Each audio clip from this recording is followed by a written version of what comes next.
Alright, y'all, just a little unboxing. This is the, if I can get it, sorry. Shit's heavy. Ooh, did I scratch? I scratched it up. I kept, god damn it.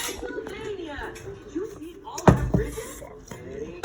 Anyways, this was fresh until my dumb ass scratched everything up. But anyway, SA V2s, look at it. Jesus. Look at that cool. Really freaking stiff. Tinsel leads. It got double tinsel leads on each, all four sides. God, these the Sundown is like built with quality. I'm not quite sure how it sounds yet. Haven't powered it on.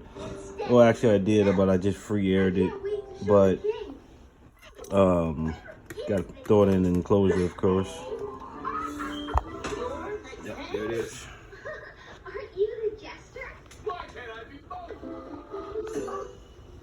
They could do bigger on their speaker terminals. I wanted to do an 8 gauge, but if I was to parallel it, 2 8 gauges is not going to fit in there. So, got these Singer OFC 12 gauge. All copper. Picking up 2 more today, putting them in 2 separate enclosures.